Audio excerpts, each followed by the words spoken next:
And that's right, everybody. Welcome back to another edition of the Best Seat in the House podcast.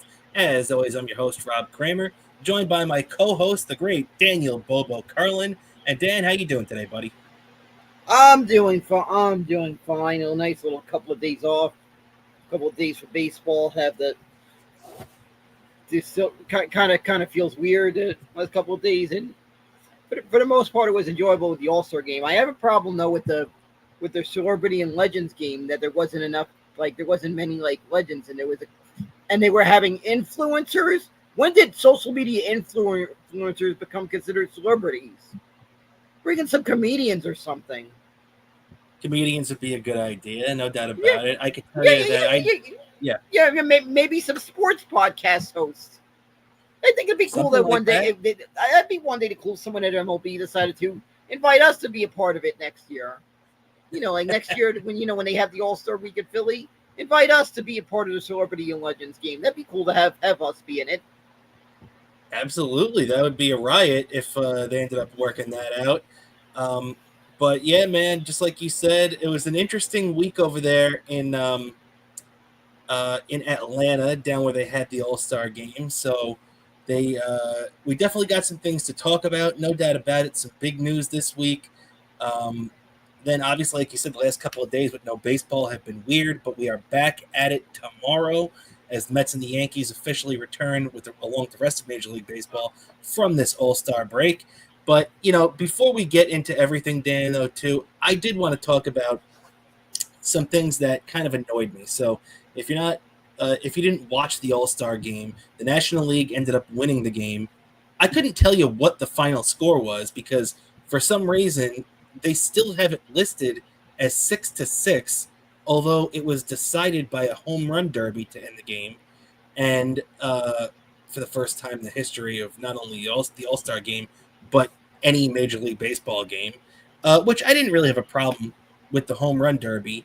But the thing that bothered me is that none of those runs counted. Not that I really thought they would, but not only that, they didn't name a winning or losing pitcher in the game, which means that Edwin Diaz got screwed not only out of the save situation because the genius manager, Dave Roberts, decided to put in Roberto Suarez to save the game instead of Edwin Diaz, who has far better numbers than Suarez this year. So he blows the save. Actually, Edwin Diaz gets credited with the blown save, but it was all set up by a garbage inning or a third of an inning from Roberto Suarez screwing it up. But the Mets got screwed all weekend. First off, Juan Soto should have been in the All-Star game. It's ridiculous that he wasn't. Edwin Diaz got screwed out of not only the win because of the way it ended and the save because of Roberto Suarez, and Pete Alonso got robbed of the All-Star game MVP because he had the 3-run home run that made a 2-0 game a 5-0 game. The National League was up 6-4 in the 9th inning, and if Dave Roberts decided to start the inning with Edwin Diaz, right now Pete Alonso would be the home run, not the home run derby, but the All-Star game MVP, and we would be able to come back with not only a save from Diaz in the All-Star game, but an MVP as well. You could thank Kyle Schwarber and Dave Roberts for fucking that one up, though. Yeah, that's true. And I call Dave Roberts being Dodger bias. But that's the thing. What's Dodger bias? I think Roberto Suarez, who stinks. The guy's 2-4 with a 3.5 ERA. Edwin Diaz has an ERA under 2 this year. The guy is not blown a save. To put Roberto Suarez out there instead of Edwin Diaz is ridiculous. That I thought that was ridiculous. I heard someone, and I think there's a valid point. I think Dave Roberts was trying to intentionally wear out Suarez during the All-Star game because San Diego is a division rival of the Dodgers. He might have been trying to wear out Suarez. I don't know. Whatever his decision was, it was the wrong one. It was stupid. And as soon as you saw Roberto Suarez coming, I'm telling you right now, I didn't even think they were going to get out of it tied. As soon as I saw Roberto Suarez coming in from the bullpen, I said, well, they're going to lose this one now.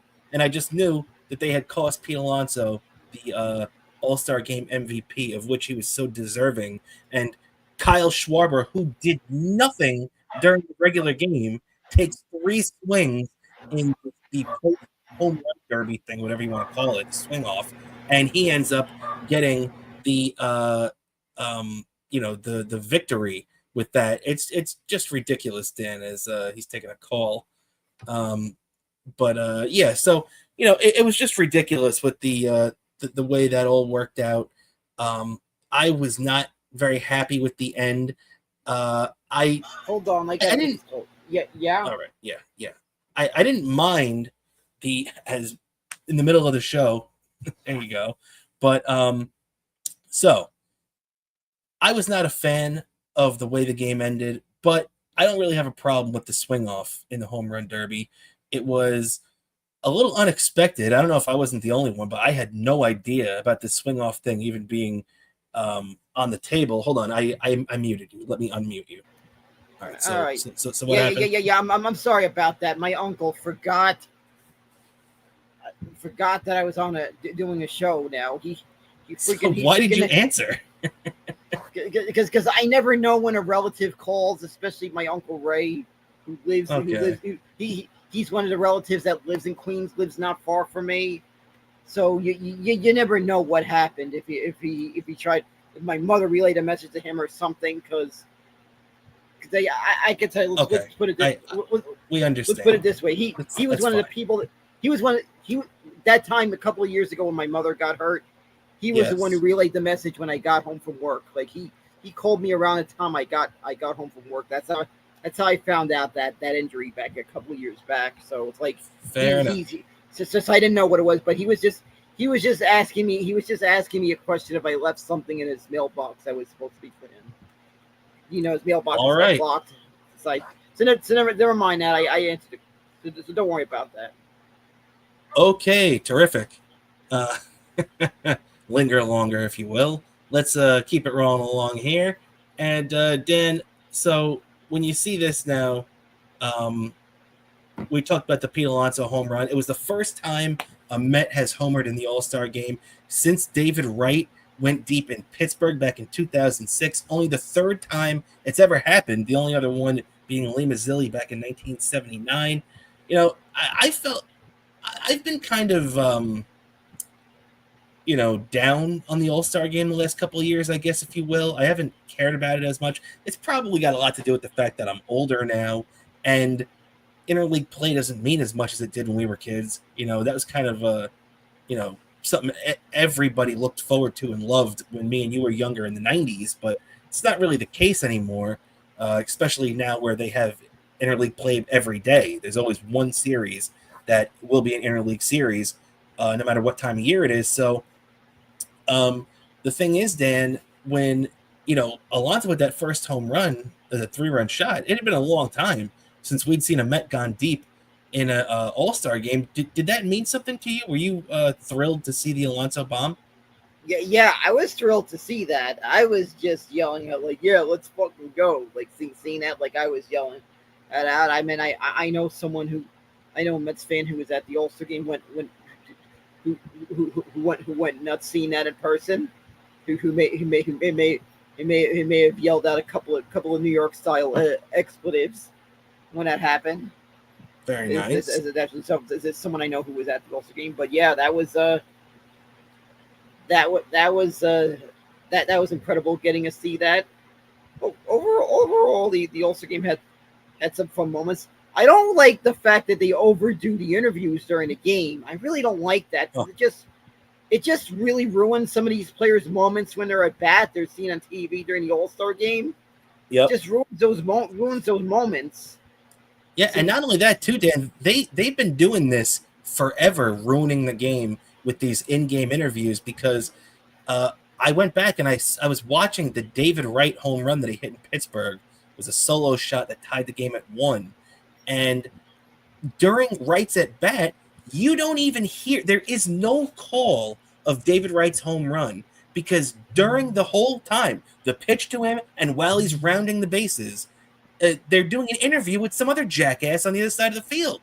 So you don't even hear until David Wright gets back in the dugout. you hear Joe Buck finally come on and say, oh, well, and young Mets superstar David Wright hits a solo home run to tie the game. And it's like, what are you doing? You're ruining the game. This is 20 years ago. Yeah, what the heck? I totally forgot that even happened because it's been so long since I seen that really that moment since 2006 when it first happened that I totally forgot that happened, and Joe Buck doing that, who by the way was one of the most atrocious things that happened to baseball was Joe Buck, and I was like when one of my relatives was watching Jeopardy when Joe Buck was filling it, when Alex Trebek died, they had a bunch of guest hosts. I says, "What? Why the heck are you watching this? It's bad enough I had to hear Joe Buck during baseball season. I don't need to hear enough of him during Jeopardy." Yeah, I hear you. I could definitely understand that, but and it's bad enough he does Monday Night Football now. Well, yeah, they shoehorned him in there too, but I don't have as big of a problem with Joe Buck as you. But the thing that pissed me off was that nobody was calling the game. David Wright hits a home run that to every Met fan, and even at that time National League fan, that meant something, tying the game, hitting a home run, and nobody's even there calling it. They're talking to some guy that's not even in the game. It was just infuriating. Yeah, just infuriating. And then the other thing I have during the home run derby, I really wasn't really thrilled with Pat McAfee calling the home run derby. Yeah, to be honest, I had it on, but I had it on mute. I was just like keeping tabs on it, so I didn't even hear McAfee do it. Why? I usually like Pat McAfee. Why, you didn't think he did a good job? I don't know. I just wasn't thrilled. They were trying to make it too much WWE-ish. They think the home run derby. Really? Okay. Yeah. That's just what I feel like. And even the whole thing with Cody showing up with the, I don't mind the Cody guest appearance with the belt. That was a nice little thing, but I feel like they tried to make it look too much like WWE commentary. I feel like. I hear you. I miss the days when you had Chris Berman doing the home run derby, and maybe you had like back. Gone. Yep. I miss those days, and when you had like Michael Buffer would introduce the players. Remember those days?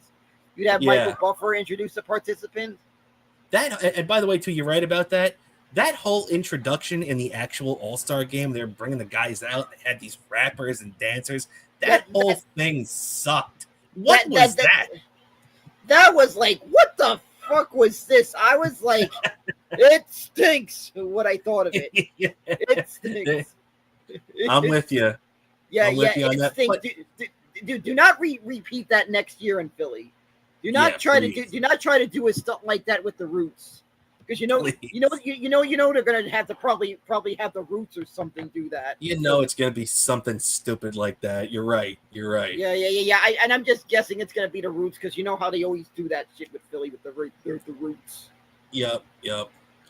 So all right, Dan, let's keep it rolling here too, and I want to get your thoughts real quick before we move on to some second half stuff. And also in today's show, we're going to be doing our quarter century teams for the Mets and the Yankees. We're going to be just breaking that down real quick at the end of the show. But I did want to get your thoughts, Dan, on what were your thoughts on the swing off to end the game overall. I think a lot of people have reacted positively to it. I thought in the All-Star game, even though, to be honest, I would have rather seen them play at least one extra inning and not just go right to this after the ninth inning. But the other thing that I want to say is, okay, I can take this in the All-Star game, but I heard these other people saying, oh, we should never play another extra inning game in baseball because now we got this. And as soon as the extra innings, we should just go right to this. No, I don't want to see this. You already got the fake runner in extra innings. We don't need to end it on a skills competition like the NHL does, where even though as annoying as it is, it makes sense in the NHL. Doing a home run derby to end a baseball game outside of the All-Star game makes zero sense, and anybody that even brings it up loses all credibility in my eyes. Yeah, exactly. They do not need to do that during the season. I don't mind them doing that during the All-Star game. Fine, they could do it during the All-Star game, whatever. That's more than fine. more than fine enough to do that during the All-Star game. I have no problem with it during the All-Star game doing that. During I had no problem doing this. I think maybe they should have gone at least one extra inning, but that's just my opinion. I would have liked to see the 10th too. Yeah. The only problem with that, of course, during that, if they would have went one extra inning, they did practically run out of pitchers. Yeah, and did you see the other thing too that they talked about after that game? That I thought it was really, really weird that the American League ended up sending out that guy from Tampa Bay, Jason Aranda, who is not a power hitter. They sent him out as one of their 3 players that they chose in the half, or not the half, for the home run derby. This guy's not he's not a home run hitter, and they have him up there because mainly most of the other guys left. How do you leave? And that's why they even had, I forget which pitcher it was, came out and he was in his street clothes. Look, I understand it's an exhibition game. I understand these guys aren't going to be held to the same standard that they would be for under normal circumstances. But can we just have a rule that after you come out of the All-Star game, you have to at least stay in the clubhouse in uniform? I mean, give me a freaking break. Maybe the pitchers can hit the showers after they come out, maybe. But give me a break, especially the guys. Let them hang around for a little bit. It's ridiculous that these guys were all leaving the stadium before the game was even over.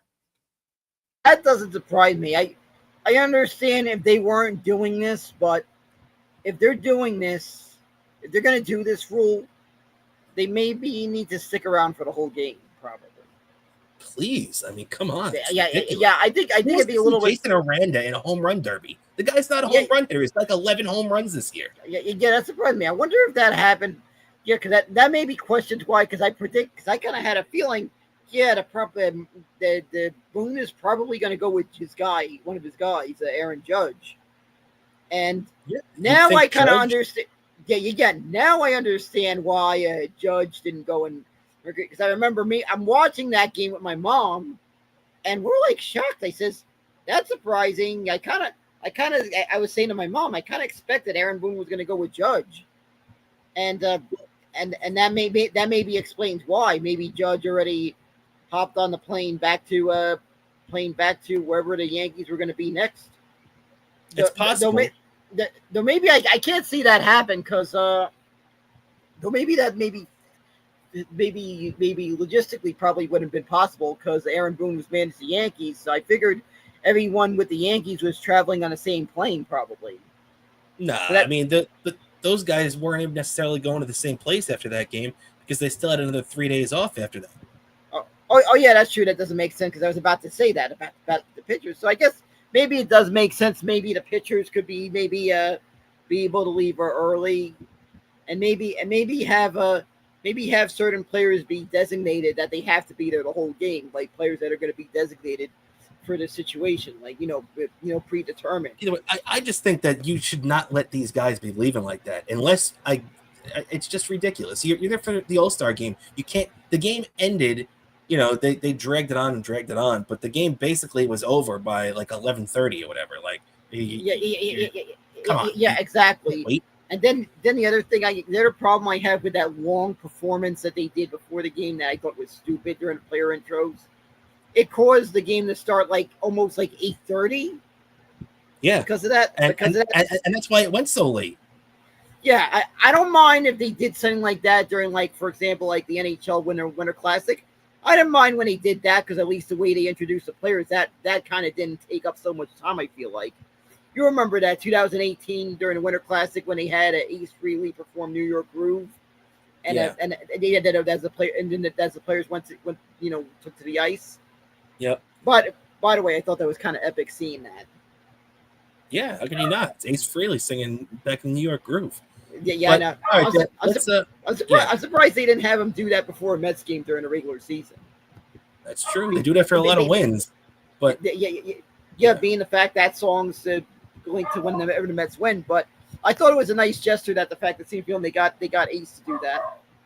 That's right. All right, let's keep it rolling along here, Dan. Now let's get on to the second half. We got we got some people hanging out with us live. I want to thank everybody in the chat. Want to thank everybody hanging out with us on they, X and Rumble and YouTube at the yeah, moment. thank you guys. Thanks everyone watching us live. Much appreciated. Everyone watching live. Yes. And one of the people watching us live right now, Big J Jern, hanging out with us, said Mets have a tough second half. And he's 100% right, Dan, because right now the Mets actually have the third hardest schedule in baseball in the second half. The Dodgers, by the way, have the third easiest schedule in the second half. So they're going to start. Of course, Robert Manfred, being West Coast bias, would do that. Yeah. Well, you can't even say that. It's because they get to play the freaking Rockies, and for however many more games they got, probably another 10 games against the freaking Rockies, and we still got to play a bunch of games against the Braves and the Phillies and all these other teams and even the Marlins, who are a much better team than that people gave them credit for. Yeah, that's true. Miami, I feel like, is a team that doesn't make the playoffs, but could be a pain in the ass that the Mets better take seriously. That's all I can tell you, because I get nervous about that playing against Miami in September. I still get PTSD from 2007 and 2008. Let's not even go there, buddy. Let's talk about the second half now. Going to Cincinnati. Cincinnati's coming here, and the Mets opening the second half at home now, and they haven't really announced their starting pitchers yet. It's still TBD, but if you use some, common sense, I guess you could say, there's a couple of ways the Mets are going to go with this right now. So we know David Peterson, we know Kodai Senga, Sean Manaea. We know these guys are all going to be ready to go right off the bat, right? When we look at the rotation, if you're going to be smart about things, because let's be honest, the Mets have been very careful with Kodai Senga, and especially after his injury, I don't think they're going to go too crazy with Senga. So they're going to keep him on 6 days. He's not going to be pitching every fifth day like a lot of guys. So what they're going to do is they got and Clay Holmes in the mix too.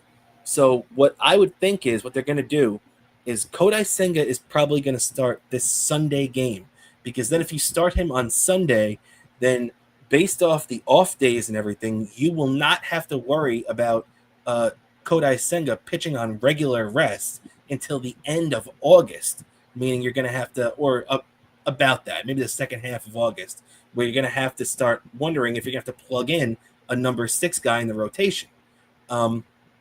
Aside from that, I would say you're probably going to see it depends, because the first two, do they want to get Sean Manaea right back into it?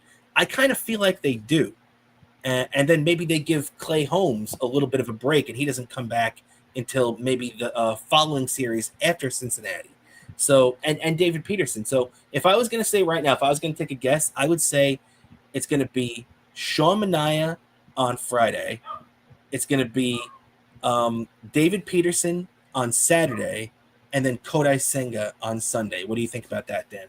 Yeah, I think so too, especially the fact I feel like they need to make sure Sean Manaea gets as many starts as possible going into the playoffs because of how late he is to the game.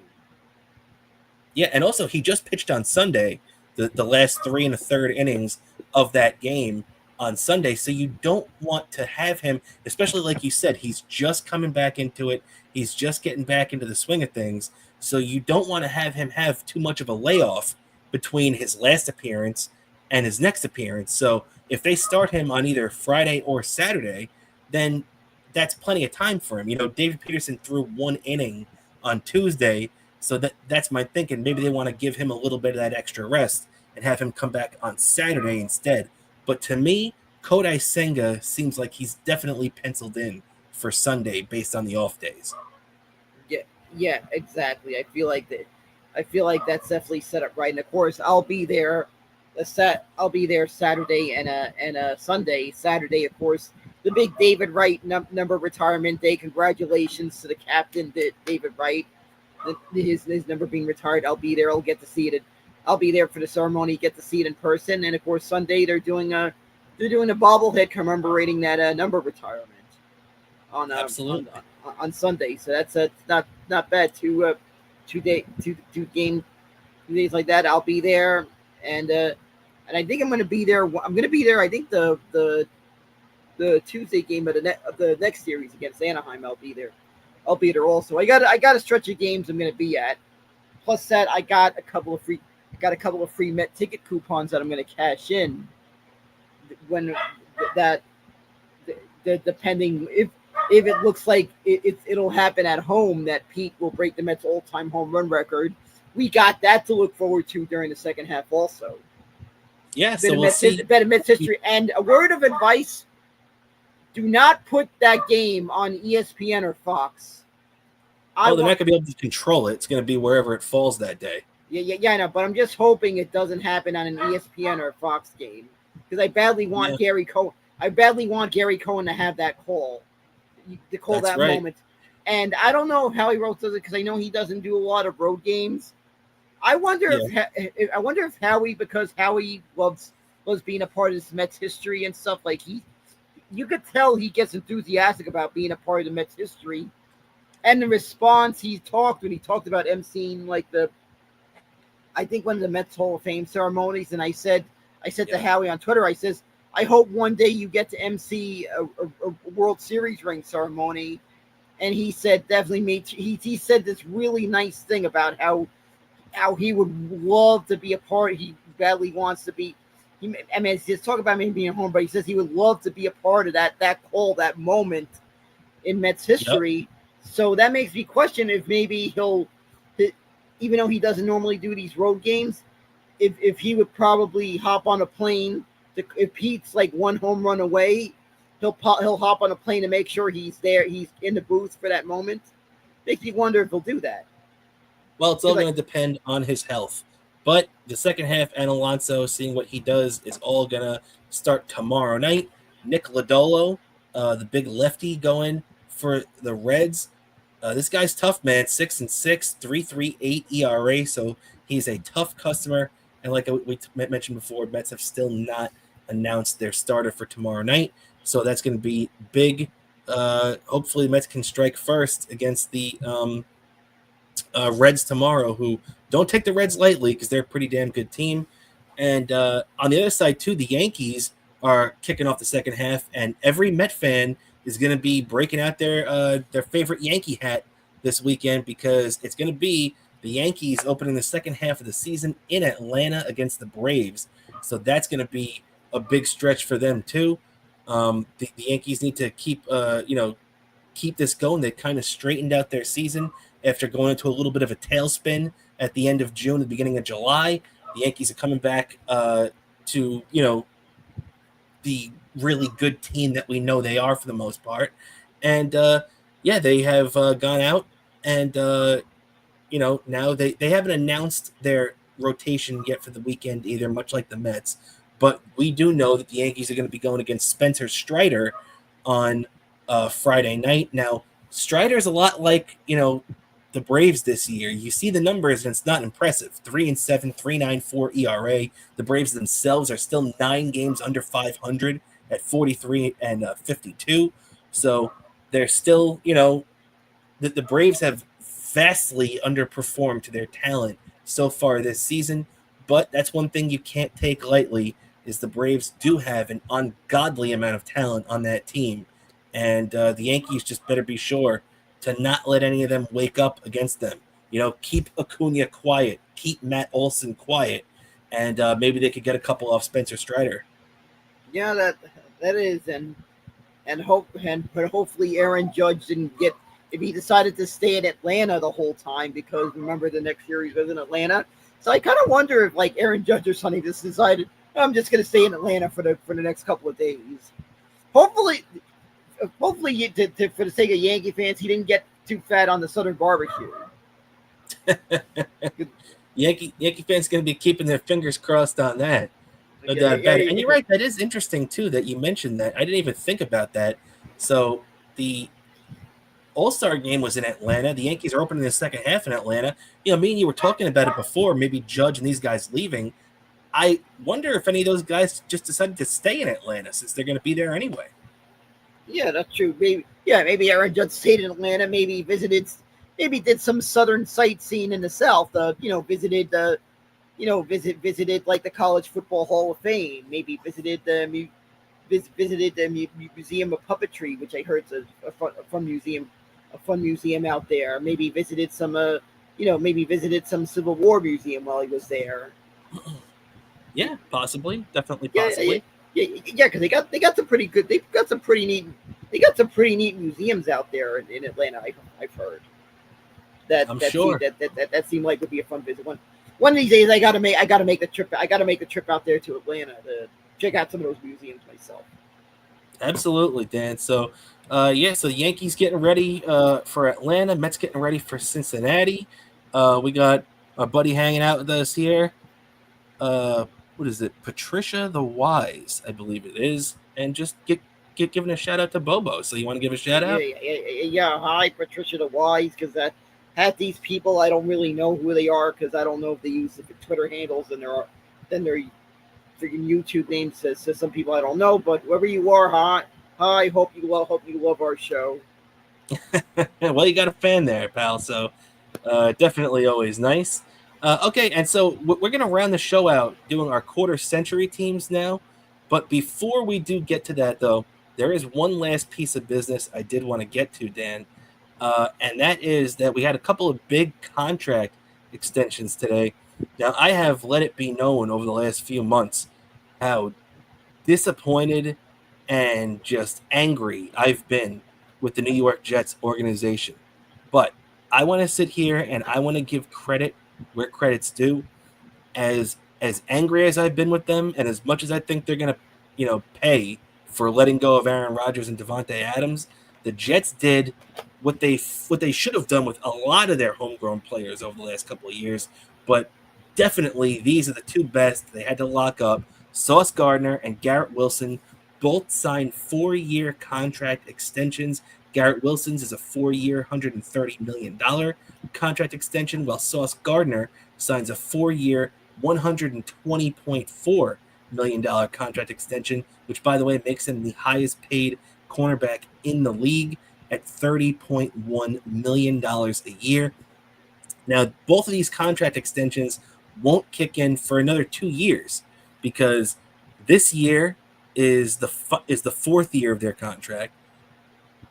With this contract, they picked up the 5th-year option of their deal next year, and then it's 4 years after that. So the Jets and and these two great players, it's a great move. I want to give all the credit in the world to Darren Muji, who I'm still, I'm not blown away with as my GM, but if he keeps doing stuff like this, smart things the Jets haven't done over the last decade, proactive things that the Jets haven't done, I'll give him all the credit in the world. And I'll even give a shout out to Aaron Glenn because I'm sure he had a hand in making sure these two guys got signed up too. So congratulations by the Jets getting this done. Yes, you got kind of have to give credit where credit's due for getting those moves done.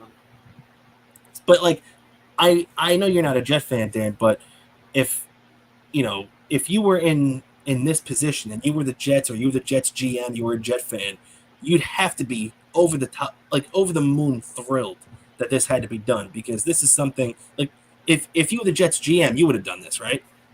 Yeah, exactly. I would have done this with no problem.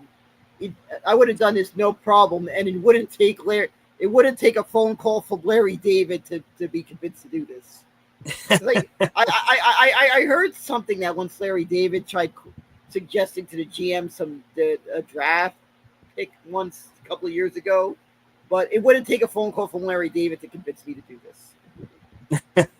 Even though I have to admit, if I was the GM of the Jets and I knew Larry David would call me on the phone for this, I'd probably just wait for a phone call to Larry David just to hear Larry David on the phone. I could definitely see that. So, all right, the Jets getting things done, and fortunately, no Jet fans is going to have to off themselves with this, like in that Larry David Curb episode. So, luckily, we don't got to worry about that. The Jets got it locked up. and fingers crossed they actually have a decent season this year. With that, Dan, let's turn our full attention to the quarter century teams. Now, I had pulled a whole bunch of clips just to have some B-roll footage of the guys we're talking about. For some reason, it looks like I only got about maybe half of those. The Mets offense, not pitching, and none of the Yankees stuff. So, okay, we'll have a little bit of video stuff to go with it, but let's do the Yankees first, then, Dan. We'll knock the Yankees out first, and Okay. then we'll go on and do the Mets because that's who I got all the videos with. So at least we'll end with a little zinger there. So here's this. This is the Yankees quarter century team, as by myself and the great Daniel Bobo Curlin. So basically, if you're not familiar with this concept, basically it's self-explanatory, but just to throw it out there, obviously we are in 2025 right now. The century started in the year 2000. So any players from or the best of the best for the Yankees and eventually the Mets we're going to do. But the Yankees right now, best of the best from the year 2000 until this current season, 2025. So, and obviously there's a whole list of factors that go in there, guys that have been around longer and established themselves. Everything Exactly. The Yankee one was hard because I haven't really seen much postseason success, I feel like, for the Yankees during a quarter century. I feel like, aside from 2009, this one was kind of hard because I feel like some of these also forgetting 2000. Yeah, exactly. So I feel like most of these were like the 2000 were like part of that Yankee dynasty that still kind of bled into the quarter century. Yeah, but you also remember too, the Yankees not only have been to, or they've won 2 World Series in this century too. They've also been there in 2003. They got there in 2024 last year. So the Yankees have been to 4 World Series. The Yankees have won 2. Actually 5, including the 01 World Series. Forgot about that. So, so the Yankees have actually been to 5 World Series in this century. But you're right. There's a lot to choose from. There's a lot of different ways that you could have gone with this Yankees team. And me and you, it seems like for the most part, except for a couple of little tweaks, me and you were pretty much on point, especially catcher and infield. So let's keep it going right now. We'll start off with the catcher. And Dan, I think it was pretty much a slam dunk that we had to go with Yankee switch hitting catcher Jorge Posada, the guy, one of the best catchers in the last 30 years. I got to give the guy credit. Maybe not from a defensive standpoint, but definitely offensively. Switch hitting, he had 287 home runs. This is a guy that, when he came into the league, I really didn't think much of Jorge Posada. I thought Jorge Posada was a light hitting backup catcher, and then I guess that's what he broke in the league as. But then this guy just turned himself into one of the best catchers in the league. In fact, hit 338 one year as a catcher. Just goes to show how good this guy Posada is. And Dan, we got to just give him his flowers because he is definitely the pick for Yankees catcher on the quarter century team. Yeah, definitely. I have to say that definitely we agree with that about Jorge Posada. Yeah. Any specific memories about Posada that you want to refer to? I don't know if I could really per se the memories, but I just feel like he had a couple of clutch moments. The one thing I remember when Posada, and this is prior to the 2000 season, so but it doesn't really matter because it still is incorporated. But I did not think Posada was a viable offensive threat until July 10th, 1999 at Shea Stadium. Me and you were both at this game, not together, but the Matt Franco game against the Yankees. Me and you were there. Mets end up winning 9-8, beating Mariano Rivera in the bottom of the 9th inning. However, in the 8th, to put them ahead, after Mike Piazza had hit a 3-run shot to put the Mets up 7-6 in the 7th, Jorge Posada came up and hit a 2-run shot in the 8th to put the Yankees back on top 8-7. So that'll always stick out in my head. Yep, that game, I think I may have dropped a couple of 17-year-old Bobo may have been dropping a couple of F-bombs in the mezzanine level of Shea Stadium when that happened. Yeah, I think 12-year-old Kramer was dropping a couple of F-bombs there too, my friend. So Yeah. no doubt about it. Exactly. Yep, And exactly. And for those who don't remember, the mezzanine level, those are the green seats. Those were the green seats of Shea Stadium back then. yes, I believe I was in Loge that day. I'm not sure. The blue seats. If you were in Loge, you were sitting in the blue seats. Yeah, the blue seats. Like I said, yeah. All right, let's keep it rolling along here, Dan. As the first base we are getting to now, me and you once again agree. And there's really only a couple of choices you could have gone with. Me and you both went with 2009 World Series champion Mark Teixeira, who ended up playing with the team up until the 2016 season. So he had a good run. He played out the full length of that 7-year deal he signed to come with the Yankees as a free agent. Dan, let me get your opinion, because it was pretty much a slam dunk on Jorge Posada. But with Teixeira, I think me and you both factored in the championship. We both factored in, obviously, how good he was in clutch as a switch hitter. And he was probably one of the best defensive first basemen that I've ever seen. Obviously, I'm a little bit too young to remember Keith Hernandez, but Mark Teixeira was right up there, Dan.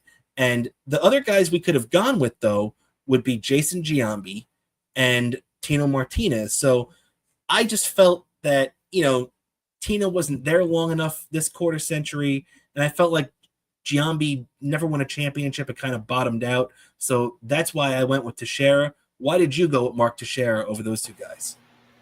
I feel like when it came to first baseman, he had kind of some of the most clutch moments as a first baseman, and his defensiveness, and maybe the fact he was a key player in one of the biggest moments in the quarter century for the Yankees, the 2009 season.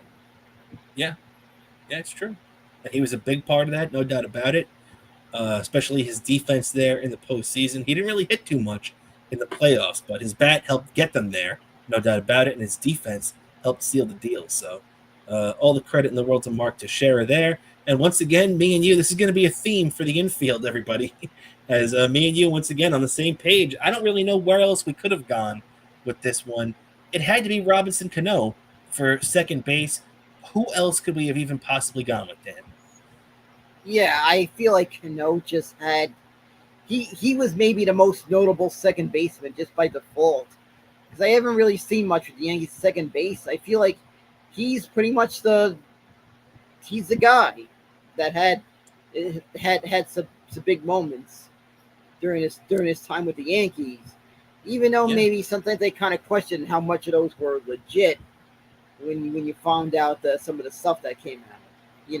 True. Maybe, but maybe even so, you got to give him credit for it. Even though you're right, it might be a little tainted with the steroid stuff that we even found out as he got suspended as a Met with that. But you still, they're really, you can't argue, because obviously we both put, our next pick for third base kind of fell into that a little bit too, So even though the steroid stuff is there, it's still got to be Cano, because the only other guys I could even think of would be DJ LeMahieu or Alfonso Soriano. And Soriano wasn't really there too much. He ended up getting traded for A-Rod. And LeMahieu had a couple of really good years, but kind of fell off. But, Robinson Cano had a long, from 2005 until 2013, he dominated at second base as a Yankee, Yeah, exactly. He just dominated at second base. He was one of the hugest, biggest stars, and one of the biggest homegrown Yankees during the quarter century. Yeah, no doubt about it. So Robinson Cano takes home that one. And before we continue on, I want to give a shout out. iRock. Hey, this is a guy that's been on the chat before. Giving a shout out to Sir Daniel. Hello, iRock, who's an interesting picture he's using from the Queens Baseball Convention when they won that Mets trivia contest. They do that every year. They do this every year at the Queens Baseball Convention, that trivia contest, and usually they got like a neat prize for the winner. They do that. That year, I was lucky enough to be the one that raised my hand and got picked to do it. So they have this belt that you could have like a little photo op belt every year. So because naturally I won, I got to take a picture with that belt. And the Very prize that I nice. won is still one of the neatest prizes I got. A baseball signed by Mets broadcasters Gary, Keith, and Ron. Very cool. Very cool. IROC comment. And I'm glad you got that. And let's see. Also, let's see. Okay, I lost my thing here. All right, so we got the Cano out of the way. Third base had to be A-Rod. I mean, I guess unless you're going to say the half a season of Aaron Boone or a couple of really putrid seasons out of Chase Headley might change somebody's mind. But I think it's A-Rod, and it's not even close, right? Yeah. A-Rod had some big moments, especially when it got to the 2009 season. Before that, people were questioning A-Rod. I would hear Yankee fans calling in when I was listening to WFAN. Whenever Yankee fans were calling in, they were bashing A-Rod like crazy. But somehow in 2009, he just showed his worth, and he answered the call and had some big moments that played into one of the biggest moments the Yankees had in the quarter century. Yeah, no doubt about it. And he was the guy that carried them there in that playoffs, man. No doubt about it. And probably eventually needs to earn a monument in Monument Park, you could argue. Yeah, yeah. I wanted to say too, this is a great point by our buddy PhD, who always hangs out in the chat with us, saying Scott Brocious. I believe you do have it right, actually. But yeah, it's Scott Brocious. That's a good one. He only played with the Yankees until 2001. So in the quarter century, it would be 2000 and 2001. So I think that's kind of why, if it went back to 98 when he had that great year and hit 300 and won the World Series MVP, then I'd be a little bit more open to it. But I think with that, it's a slam dunk A-Rod, right? Yeah, exactly. I was thinking of Scott Brocious, but because he was around a little bit during the quarter century, but I feel like he was more before the quarter century. His biggest time moments with the Yankees. Yeah, I agree. But yeah, so and PhD say forgot the cutoff. My bad. Don't worry about it, buddy. Thanks for the comment. We appreciate it. And so we had this other guy. Nobody, me and you both said it, but nobody even knows who this guy is. Shortstop. This guy, Derek Jeter. I don't know. I guess he's pretty good. What do you have?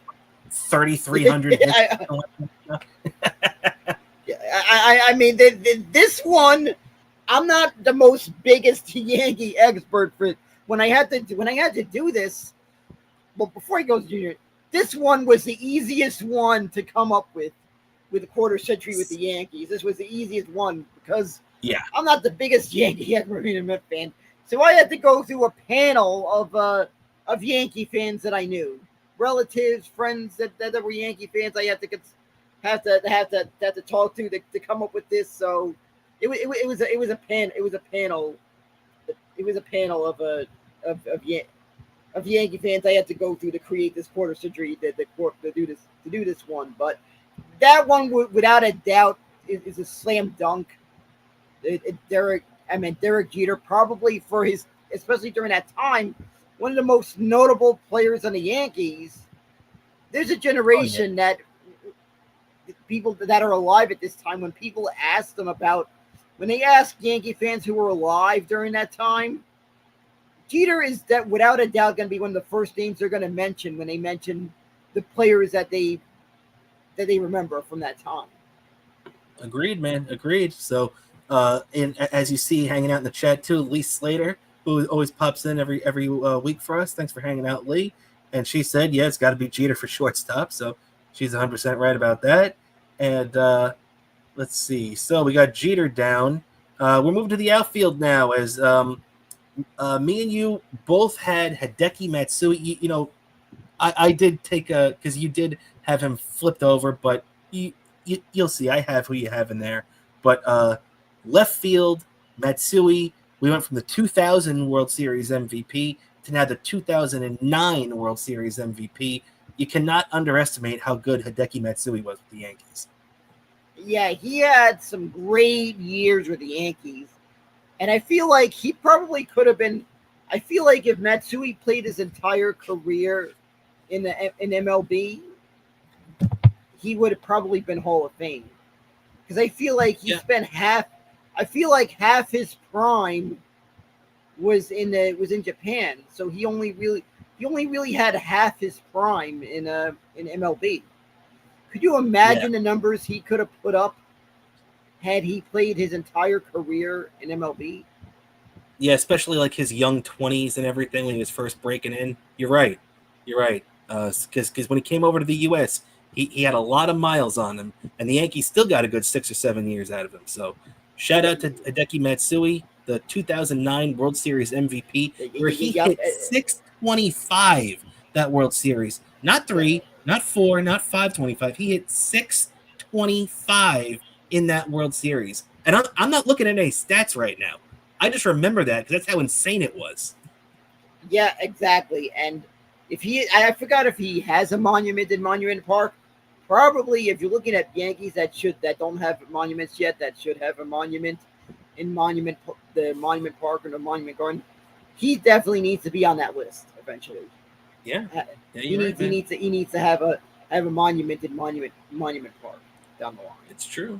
Now this is going to be the first one where me and you disagree, and it's not even necessarily that I think that your pick is incorrect, because you probably have the pick that a lot of people are going to put, but it's going to be center field. Bobo is going with Bernie Williams, who is phenomenal, one of the great Yankees of all time, no doubt about it.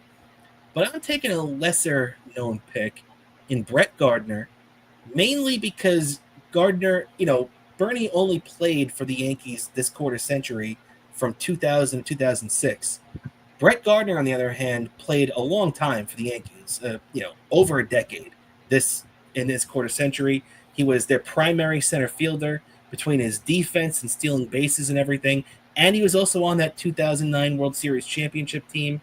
Dan, it's splitting hairs with these guys. And if you're going to talk about the greater Yankee overall, it's obviously Bernie Williams. But I did want to give a little credit to Brett Gardner during this, though. Yeah, I agree with you on that. I really flipped a coin flip on this one because I really didn't know what to go with because I just randomly went with Bernie Williams. I end up going. Yeah, I don't blame you. There you go, Brett the Hitman. He's right about that, no doubt about it. And if you put an S in front of Hitman there, then you get my opinion on Brett the Hitman. But that's just ripping a line off from the great Stone Cold Steve Austin. Yep, exactly. But all right, so Bobo has Bernie Williams in center field, and I got Brett Gardner. That's the first one that we disagreed on. But however, we're gonna go with this one was easy. This one was too easy. I feel like I don't know, Dan. I was thinking about picking Kareem Garcia. But very funny. But yeah, this one was, I feel like, very easy. That I feel like Yankee fans who are alive during this quarter century, years from now, without a doubt, they'll be mentioning Aaron Judge when they mention players they remember for this era. They will without a doubt be mentioning. I feel like Aaron Judge is going to be a player that they'll mention. The only thing Judge needs is a championship. Because if he wins a championship, he goes into the category of Derek Jeter, Lou Gehrig, Babe Ruth, Mickey Mantle, all those guys, all the greats, Reggie Jackson, any great you want to put on that Yankee list, you could add him to that list. However, if he doesn't win a championship, he becomes just another one of the few Yankees that were great, like Don Mattingly, but didn't actually win a championship. Yeah, exactly. But without a doubt, when you look at the last couple of years, he's definitely a name that you had to put there with right field. Oh, it's Aaron Judge. Slam dunk, no doubt about it. So let's keep it rolling on here, Dan, for the designated hitter now. Bobo, you picked Curtis Granderson, and I took Giancarlo Stanton. It's once again, it's something that you really can't argue with either way. Granderson came over from the Yankees to the Yankees from the Tigers in 2010, played there for 10, 11, 12, and 13. He had a good 4-year run there, had a couple of 40 home run seasons, and really fit in there well at Yankee Stadium, using that left porch, that right field porch to his just taking advantage of it over the course of his time there as a Yankee. So definitely have no problem with that. But to me, it's Giancarlo Stanton, not only because it's crazy to think now that he's been a Yankee for 8 years now, and he's hit over 300 home runs as a Yankee at this point. He has just put up phenomenal numbers. And the other thing too, I mean, you have to include Giancarlo Stanton among the best right-handed power hitters in Yankee history at this point. And not only that, one of the better playoff performers they've had. So definitely for me, it's Giancarlo, but can't argue with Curtis Granderson either, though. Yeah, this one I feel like it was kind of a coin flip I went with on this one. Yeah, I hear you. So DH is down, and there's going to be a lot of agreeing on the pitching up until the last one, though. So what we did, just in case we did, just in case you're following along, it was catcher, all the positions, the 9 or the 8 fielding positions along with the designated hitter. We did 5 starters and 3 relief pitchers. So we're down to the final 8 pitchers on this Yankees quarter century team. And we're going to kick off. Yeah, what are you going to say? This one was a bit hard because I feel like there wasn't many standout pitchers during the quarter century. I feel like maybe the beginning, but then kind of not. I don't know about that, but let's see. Me and you did a pretty good job, though. We both got CC Sabathia as one of our top guys, no doubt about that. CC with the championship and the length of time that he pitched for the Yankees. I mean, this guy definitely etched his name in Yankee history. You could put him up there with some of the best Yankee left-handed starters, that we've seen at least in the last 50 years. I mean, he'd be up there with the likes of Ron Guidry, Andy Pettitte. I don't know if you're going to necessarily put him in the same league as Whitey Ford or any of those guys from the old days, but CeCe's right up there, so he deserves his credit, right? Yeah, exactly. He deserves credit, definitely. Yeah. So just for time's sake, we'll keep it moving along here. We got Mike Mussina. Me and you both agreed on that. One of the better Yankee pitcher free agent signings that we've seen over the last 20 to 30 years. A lot of those bats work out. Those pitchers are tough. Mike Mussina and Garrett Cole probably top of the list at that. And got to give Mussina credit. The guy never won a ring with the Yankees, unfortunately, but he did win 20 games. And if you remember that 2003 playoff run, he was money for them that whole run. And it's not his fault they didn't win the World Series. So Mike Mussina, a lot of credit to him. He was great as a Yankee. Yeah, exactly. You got to give credit to everybody. Yeah. And then obviously when you look at Yankee lefties, we were just talking about him too. Andy Pettitte. Got to be Andy Pettitte. The guy, won multiple championships with the Yankees. He's and in this quarter century, he left for those couple of years with the Houston Astros, but he came back, and I think that's what pushed him over the top. Yeah, exactly. He came back and he played a big factor into that 2009 championship. Yeah, no doubt about it. Andy Pettitte pitching the clinching victory too in Game 6, by the way. So now the fourth starting pitcher, Garrett Cole. Me and you both got him. He got the big $300 million deal from the Yankees. He's won a Cy Young. He's pitched in a World Series. You can't say anything more about Garrett Cole. He's been money for the Yankees ever since he signed here. Yeah, exactly. He's had great seasons ever since he's been with the Yankees. Yeah. Now, I do want to say this is the one thing we didn't agree on, is the final pitcher Bobo took Roger Clemens, while I took Masahiro Tanaka.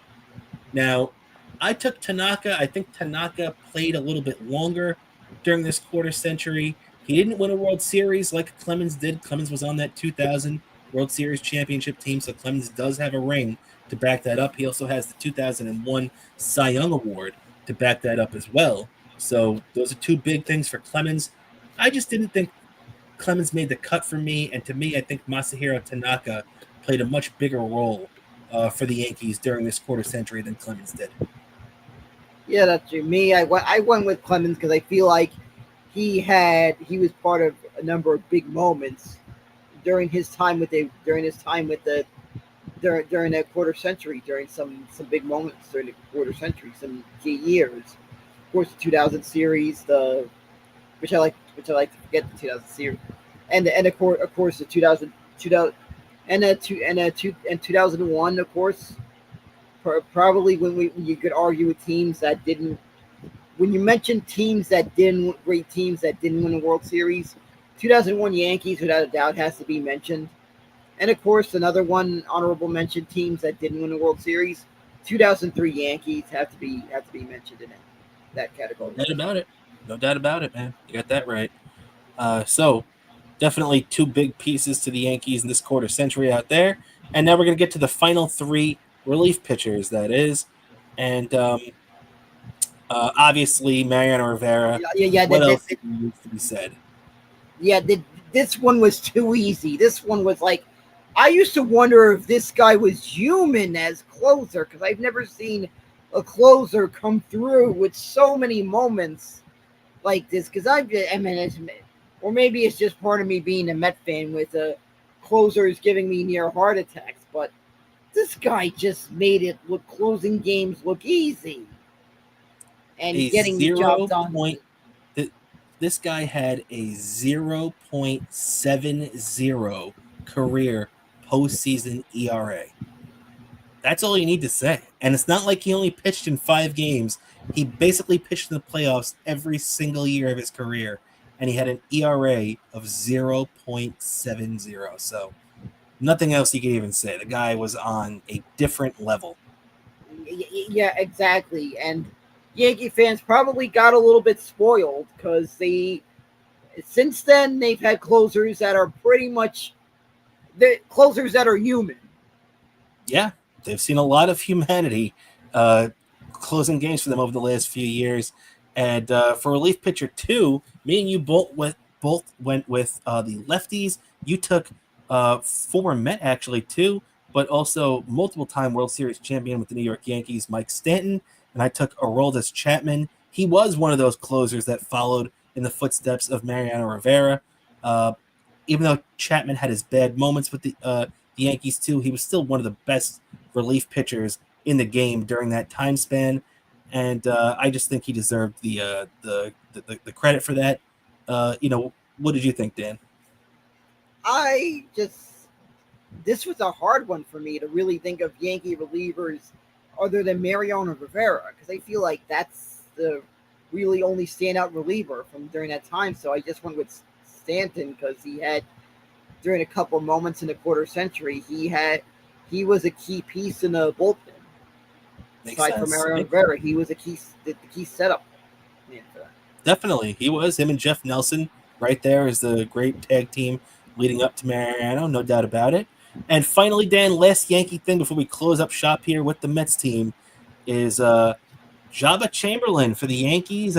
That's definitely a nice little pick. And Dylan Betances is my pick as the former Yankee. I just thought that the dominance of Betances, because, us Met fans, we remember how bad he was here when he came here for the Mets.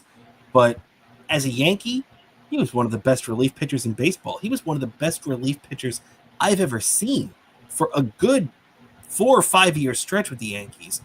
And as much as I did appreciate the time of Jabba Chamberlain, and I did consider him for this list, I just thought Betances was, the guy there. What did you think, Dan? Yeah. That's pretty. I could agree with that one. I also probably feel like Jabba Chamberlain also was a big because I feel like aside from closer the quarter century, he got some key outs in some key situations. Yeah, And no he doubt about it. and for a time, people thought he was going to be the one to inherit the closer role after Rivera. Yeah, that was definitely a big thing, no doubt about it. And the Jabba rules was a big thing, and Jabba Chamberlain was a big deal for the Yankees around that time, and he's also on the 2009 World Series championship team. So he's got a ring in his back pocket as well, which Aroldis Chapman had a ring, but with the Cubs, not the Yankees. So Yeah, definitely exactly. So keep I that feel in mind like too. Aroldis Chapman he really didn't really have any postseason moments. No, but that's factored in. But to me, I still think he was a multiple time All Star. He won the Rolaids Relief Award as a Yankee, as the best reliever in the league. He had so many big moments that people forget about because of the couple of times he came up short in the postseason. So either way, you can't really lose with any of those guys. Now, Dan, we're going to turn our attention to the Mets. This is the Mets quarter century team now. This one I And had an easy. This one I had an easy time and a hard one because some of them I could have argued two good choices there could have been for some of these positions. no doubt about it. No doubt about it. It all comes down to taste. But me and you agree with the catcher spot. No doubt Yep, about it. I don't think there yep, was any way you could have gone.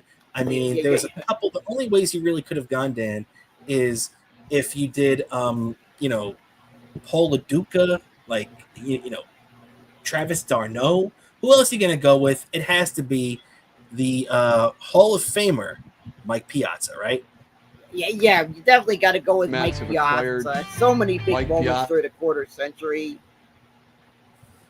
Yeah, Without I a just put this doubt. up in the This is just taking me back to the days of sitting in the upper deck at Shea and going nuts when Piazza like Homer. Just that is just taking me back. I was at that game, by the way. That footage is from '98, Piazza's Mets debut. I was there for That was his that. debut. Yeah, I was And in then school listening to it on my radio. and this I remember. I remember this. The double out it. Gary Cohen doing the double. It's out of here. Off Trevor Oh Hoffman yeah, to the opposite field. So, I yeah, mean, yeah. absolutely. There's just Mike, so many Hall of great Famer. moments getting a B at.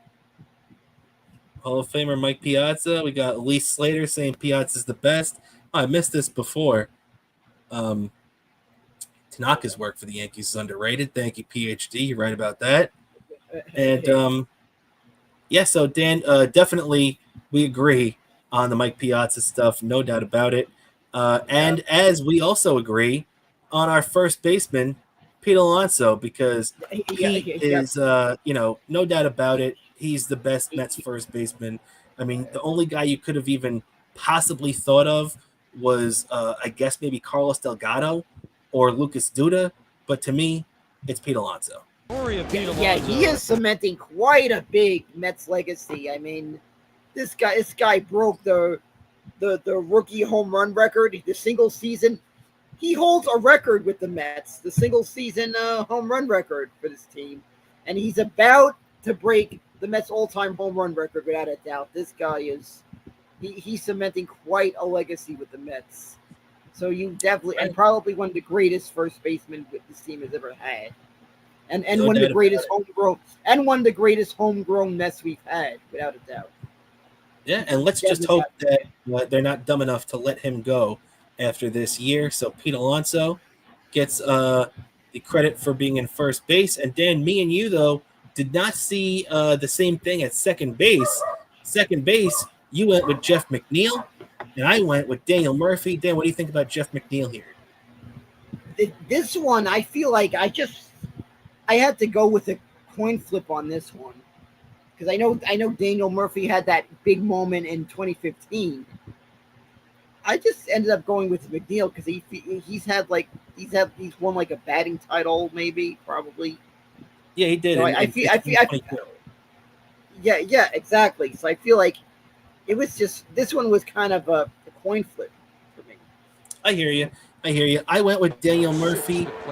You can't really argue either way, but I think, yeah, even though as great as Murphy is, or as great as McNeil has been with the Mets, Daniel Murphy, he had so many moments. People forget about even this 2015 run was phenomenal, but people forget that he was one of the big this run bats was on this team from 2009 to 2014. Even before that, he came up and played at first base the year Carlos Delgado got hurt.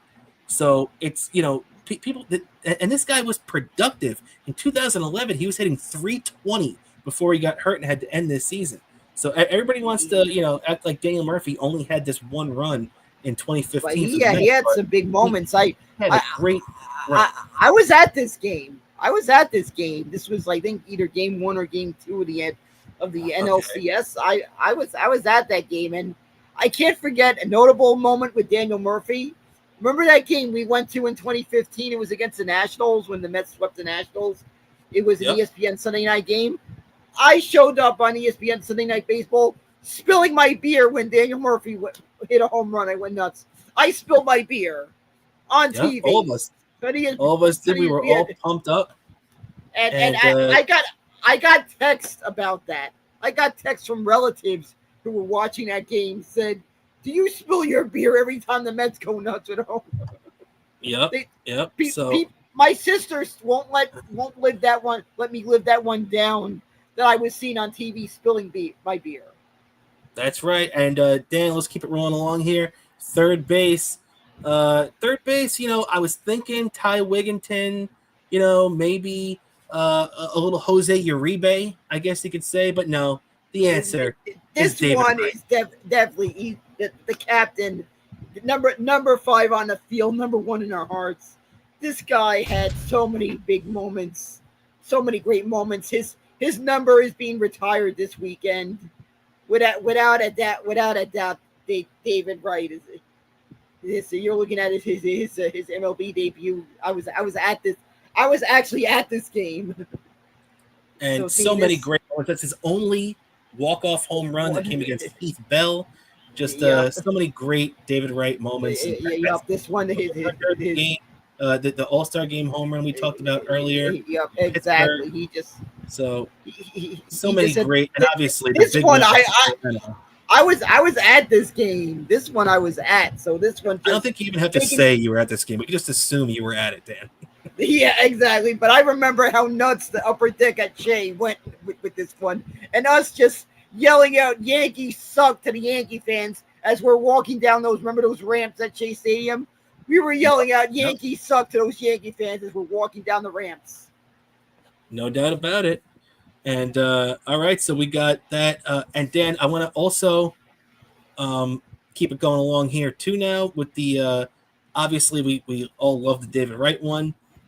This one now though is Francisco Lindor and Jose Reyes. Now that's a big debate. I understand you saying Francisco Lindor. A lot of Met fans would probably agree with you right now, but to me, I think everybody just forgets about how great Jose Reyes was as a New York Met. Let's not forget, this guy is still right up there at the top of the list in all-time games played, hits, triples, runs scored, stolen bases. He's got single-season record for runs scored, single-season record for stolen bases, single-season record for triples in the season.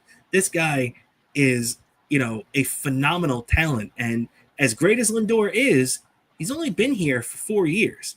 So I don't want to, as much as I do like Lindor, I want to give credit to Jose Reyes because this guy, let's not forget, he also won a batting title, hitting .337 in his last year here in 2011 before he left to Miami. But he also came back in 2016. So, I have to give the edge to Reyes here. But you can't argue with Lindor either. Yeah, exactly. This one, I just went with the coin flip on this one because it was hard for me to decide this because Lindor had some big moments here during his time with the Mets and some big postseason moments, and then of course Reyes is holding of the all-time stolen base record with the Mets. This was a hard one. It was, no doubt about it. But Dan, you know what was not a hard one though is the next one we're going to be talking about, and that is Yoenis Cespedes, the left fielder. Yoenis Cespedes, no doubt about it. This guy had more of an impact on this team than few players we've ever seen. He came in here and had 17 home runs in 55 games that he played for this team in the second half of 2015. He hit 30 plus home runs in 2016, carried them to the playoffs. This guy, say what you want about that deal, Yoenis Cespedes belongs on this list. Yep, definitely. That playoff game, that NLDS. Remember game 3 NLDS against the Dodgers when he hit that bat flip. I remember. I mean, of course, another one. I was there, and like Citi Field was just. I felt like Citi Field could, if it could shake, it could shake, because that ballpark went nuts when that happened. Being there for that moment, so he just had so many moments, and such a clutch stretch run he had for us in 2015. You got definitely mention Yoenis Cespedes. Just look at the way the ball came off his bat, man. The guy Cespedes was on a different level. Look at that. Yeah, he was just on a different. Yep. I still remember this. I think I even still remember going to a park day with Mr. and I thought it was funny. Remember how Cespedes had that walk-up song with, that little thing for the Lion King? I thought it was funny to hold up Mr. Mahoonigan like Simba when he was at bat, when his walk-up music was playing.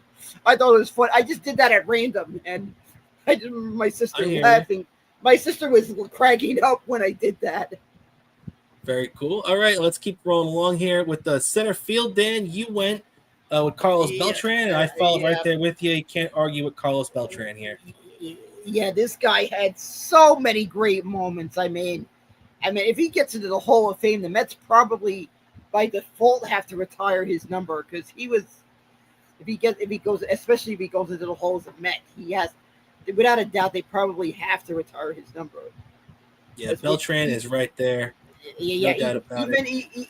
Even though everything, even though that one little moment, but aside, if you take away that one at bat, he had a great career as a Met. So many great moments that made me go nuts and jump out of my seat, and even led to a Gary Cohen double out of here.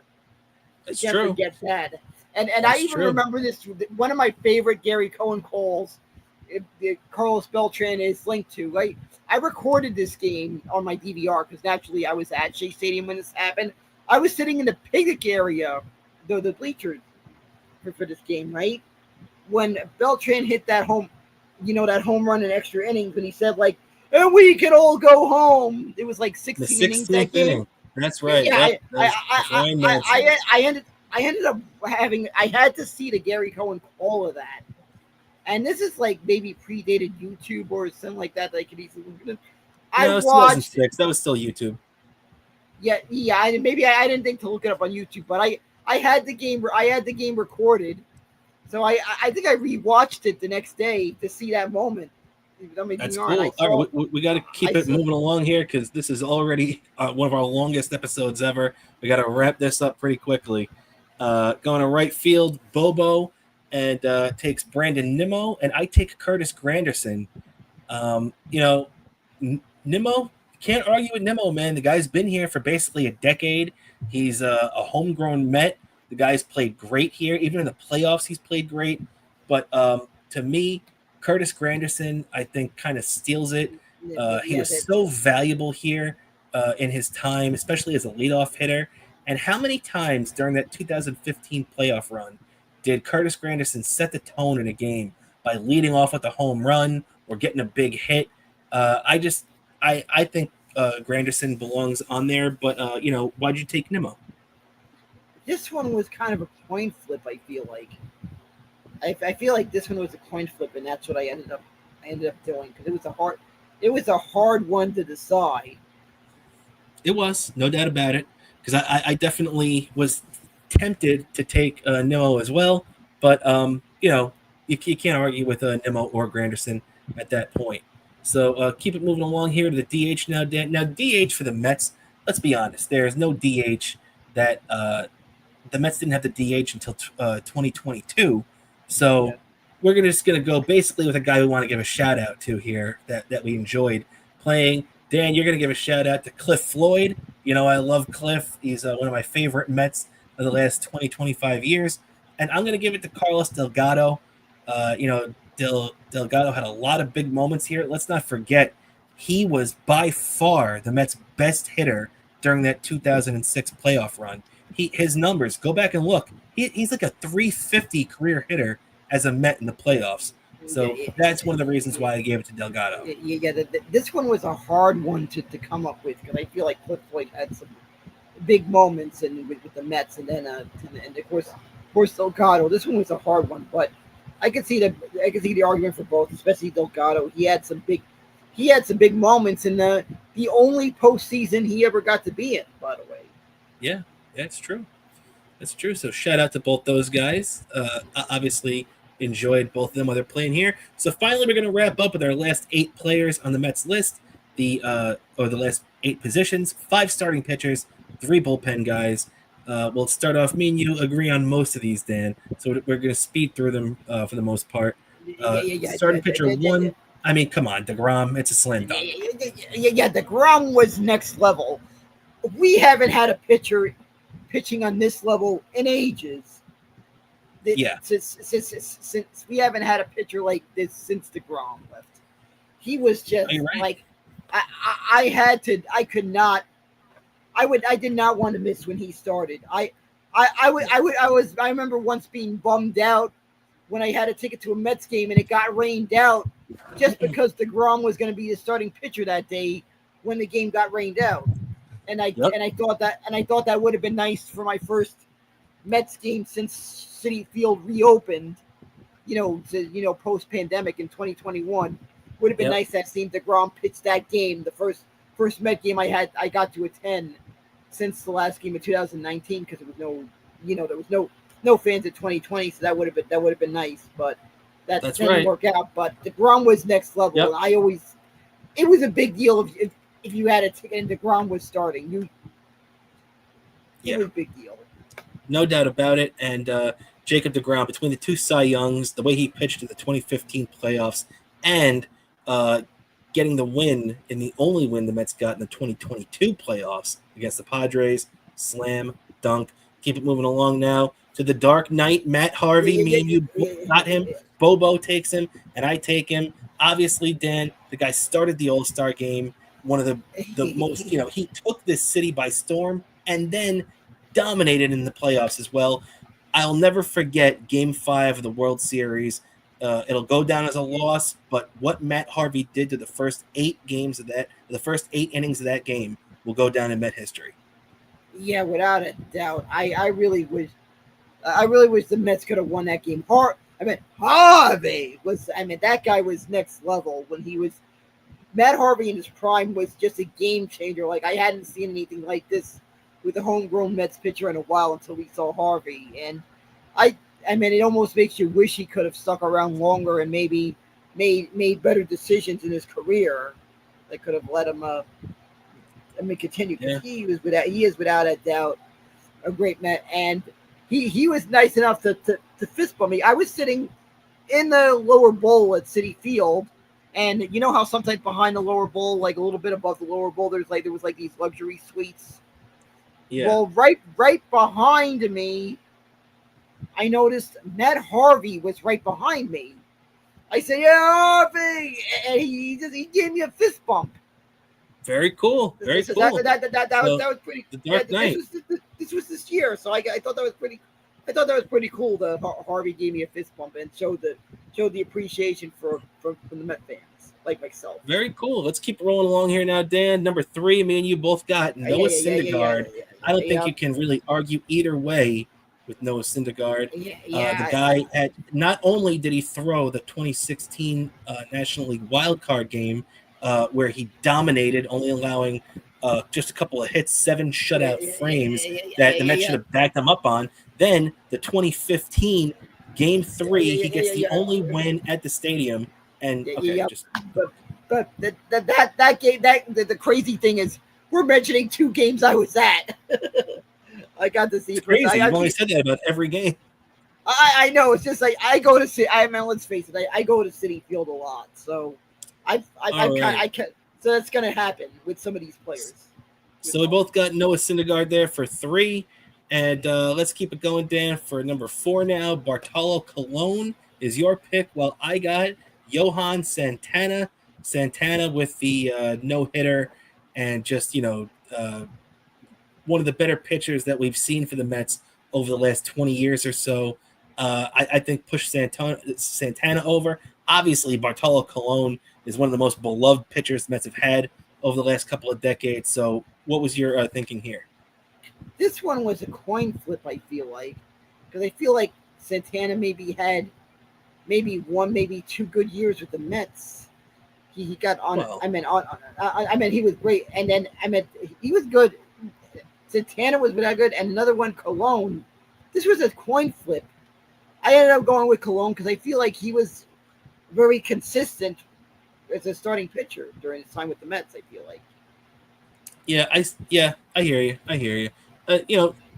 Santana, I think, was better for longer than you're giving him credit for, but I hear you. You can't argue with Colon either.